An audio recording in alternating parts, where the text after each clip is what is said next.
नाज़रीन इकराम, कुछ इंतहाई आम तरीन तफसीलात हैं। आलमी मंजरनामा इस वक्त बहुत तेज़ी से तब्दील हो रहा है और यूं लग रहा है कि पाकिस्तान का हमसाया मुल्क भारत इस बदलते हुए आलमी मंजरनामे में पाकिस्तान के साथ कोई एडवेंचरिज्म की कोशिश कर रहा है। गुज़श्ता चंद दिनों के अंदर इसी तर्ज पर कुछ ऐसी खबरें चलाई गईं, कुछ ऐसी खबरें आई और कुछ ऐसे इंसिडेंट्स मकबूजाबादी में हुए जो कि इस जानिब एक इशारा थे कि भारत कुछ न कुछ प्लान कर रहा है, भारत के कुछ न कुछ नफीरियस डिजाइन हैं। और आज यौम यकजहती कश्मीर है। ये वो दिन है जब पाकिस्तानी कश्मीर के साथ यकजहती का इजहार करते हैं और ये जो एक अटूट रिश्ता है, अटूट बंधन है पाकिस्तान से, रिश्ता क्या, ला इलाहा इल्लल्लाह का नारा जो सैयद अली गिलानी ने लगाया था। अब नाज़रीन इकराम, ऐन उसी दिन मकबूजाबादी में एक बड़ा वाकया होता है और मोदी जो है उसकी तरफ से ये बात सामने आ रही है कि जी पाकिस्तान से बदला लिया जाए। मोदी को पाकिस्तान से बदला लेने का बहाना मिल गया है और भारतीय मीडिया पे इस वक्त क्या चल रहा है मैं सारी डिटेल्स आपके सामने रखूंगा। लेकिन उससे पहले आपको मालूम है कि हमारे इस चैनल को भारत, अफगानिस्तान और पाकिस्तान मुखालिफ मुतअद्दिद अकाउंट्स की तरफ से रिपोर्ट किया जा रहा है। इस रिपोर्टिंग का असर जाहिर करना आपके हाथ में है। इस वीडियो को लाइक करें, एक के बजाय ज्यादा से ज्यादा कॉमेंट्स करें और अगर हो सके तो इस वीडियो को आपने मुख्तलिफ व्हाट्सएप ग्रुप्स के अंदर शेयर भी करना है। नाज़रीन इकराम, सबसे पहले तो मैं आपको यह बताऊं कि इस वक्त भारत के अंदर जो एक नैरेटिव बन रहा है, भारत के अंदर मई 2025 के बाद से ही भारत ने यह कहा कि जी पाकिस्तान के खिलाफ सिंधु 2.0 होगा। तकरीबन 2-3 महीने पहले इन्होंने त्रिशूल एक्सरसाइजेस की जो कि समुद्र तक थी, इनकी आर्मी, एयरफोर्स और नेवी ने। उस दौरान सर क्रीक के हवाले से बातें, नेवल साइड से पाकिस्तान पर हमलावर होने की बातें और अपेरेंटली इन्होंने मई 2025 के बाद ये मंसूबा बनाया कि पाकिस्तान को एंगेज करो। कहां कहां पर जी? पाकिस्तान इंडियन बॉर्डर पर नहीं, पाक अफगान बॉर्डर को भी एक्टिव करो। ये 2 महाज हो गए। फिर तीसरा महाज टीटीपी और बीएलए का एक्टिव कर दो। टीटीपी और बीएलए की फंडिंग और सपोर्ट में भी 10 गुना इजाफा कर दिया गया। दहशतगर्दी के वाकयात भी बढ़ गए और भारत का मंसूबा यह था कि पाकिस्तान यहां पर एंगेज हो और यहां पर अगर पाकिस्तान एंगेज होता है, पाकिस्तान की फोर्सेस की एक कंसिडरेबल अमाउंट जो है वो इंडियन बॉर्डर से हटके इधर आ जाती है, तो इस चीज को भारत जो है एक एज के तौर पर इस्तेमाल करे। पाकिस्तान ने ऐसा नहीं किया। पाकिस्तान ने कहा भाई हम फितनाल खवारिज के खिलाफ भी लड़ेंगे, फितनाल हिंदुस्तान के खिलाफ भी, ईस्टर्न और वेस्टर्न बॉर्डर पर भी, दोनों को फेंटा लगाया। भारत को भी लगा, अफगानिस्तान को भी लगा।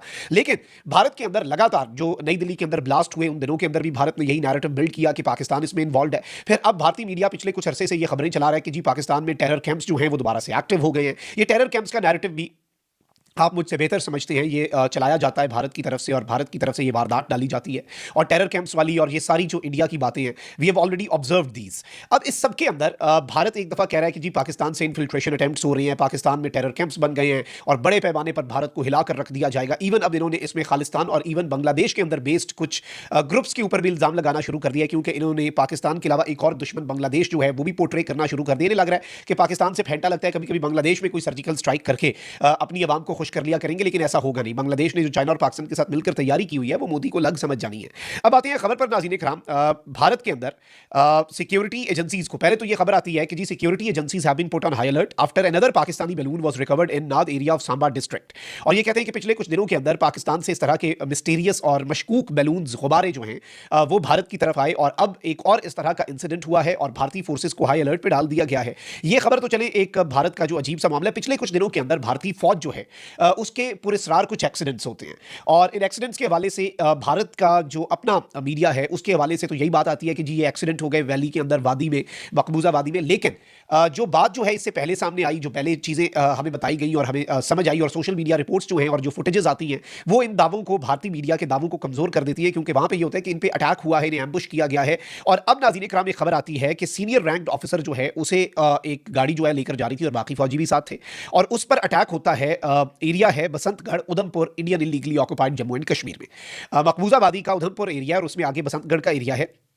और पहले बताया ये जा रहा है मुबैना तौर पर सोशल मीडिया रिपोर्ट्स के मुताबिक इस व्हीकल को अटैक किया गया, बाद में इट वाज ब्लोन अप और अब इस फुटेज को खैर और तरीके से यूज़ हो रहा है। अलबत्ता इसके बाद क्या किया जाता है कि उधमपुर के अंदर ही एक खबर चलाई जाती है कि 2 दहशतगर्दों को एनकाउंटर के अंदर मार दिया गया है और Jammu Kashmir police, Indian army और सीआरपीएफ, ये बेसिकली पैरामिलिट्री फोर्स है, CRPF central reserve police force, ये 3 तरह की फोर्सेस मकबूजाबादी में। और मकबूजाबादी बाय द वे आज यौम यकजहती कश्मीर है तो ये बातें डिस्कस दोबारा से करना बड़ा जरूरी है। दुनिया का सबसे हाईली मिलिटराइज जोन है, यानी सिविलियन टू मिलिट्री रेशो जो है वो बहुत ज्यादा है, दुनिया में सबसे ज्यादा। और एक इसे ओपन एयर प्रिजन आप कह सकते हैं। आर्टिकल 370 जो 5 अगस्त का मूव था उसके बाद से जो कुछ भी है वो हम सब विटनेस कर चुके हैं।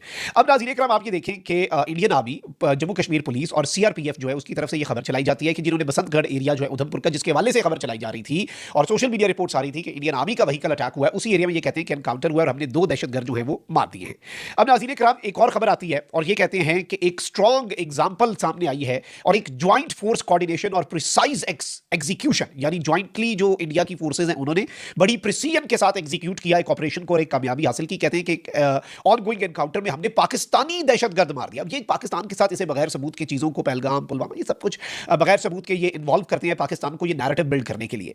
अब नाज़रीन इकराम, ये कहते हैं कि यूनिट्स जो इन्वॉल्व हैं वो 4 para, 12 Dogra, Jammu and Kashmir police और सीआरपीएफ, ये 4 जो हैं ये इसमें इन्वॉल्व थे और ऑपरेशन के हवाले से इन्होंने कहा है कि जी प्रिज्यूमेबली हम ये प्रिज्यूम कर रहे हैं कि अबू मुआविया उर्फियत जिसकी मावी है उसे इसके अंदर मारा गया है, उसे इसके अंदर एलिमिनेट कर दिया गया है। ये कौन कह रहा है जी? ये इंडियन मीडिया जो है वो कह रहा है। अब नाज़रीन इकराम, नई दिल्ली में तोपों का रुख जो है वो पाकिस्तान की तरफ है इस इंसिडेंट के बाद, और अब ये जो मर्जी इसमें पाकिस्तान को ब्लेम कर लें, but the real issue is कि मकबूजा आबादी के अंदर एक वजह ये भी हो सकती है कि ये दोबारा से कोई एडवेंचरिज्म करना चाहते हैं, दूसरी वजह ये भी हो सकती है कि पाकिस्तान ने जो ह्यूमन राइट्स की वायलेशंस आज के दिन एक्सपोज करनी है इंडिया के अंदर, मकबूजा आबादी के अंदर, Indian illegally occupied Jammu and Kashmir के अंदर, उनसे तवज्जो हटाने की भी ये भारत की एक मजमूम कोशिश हो सकती है। क्योंकि इंटरनेशनली भारत जो है, क्योंकि पूरी दुनिया में कश्मीरियों ने एहतजाज करना है, कश्मीरी डायस्पोरा जो है पूरे वर्ल्ड वाइड उन्होंने इंडियन एम्बेसीज के सामने और एक पूरे तरीके से यूरोप के अंदर, यूरोपियन यूनियन के हेडक्वार्टर के सामने, यूएन के हवाले से बाकी पूरी दुनिया में डेमोन्स्ट्रेशन होंगी, भाई कश्मीरियों के साथ जुल्म हो रहा है, जबर हो रहा है। गालिबन उससे तवज्जो हटाने की भी ये एक टैक्टिक जो है ये हो सकती है, ये एक पॉसिबिलिटी जो है उसे भी हम इतनी आसानी से इग्नोर नहीं कर सकते। So this is a big development, this is a massive development और ये तशवीशनाक डेवलपमेंट भी है। पाकिस्तान की सिक्योरिटी फोर्सेज हाई अलर्ट पे हैं। पिछले दिनों बल्कि इन्होंने 2 हफ्ते पहले क्या खबरें चलाना शुरू की, इनके आर्मी चीफ ने कहा कि पाकिस्तान का ड्रोन आया और हमारे डीजीएमओ ने पाकिस्तान के डीजीएमओ को कॉल भी किया।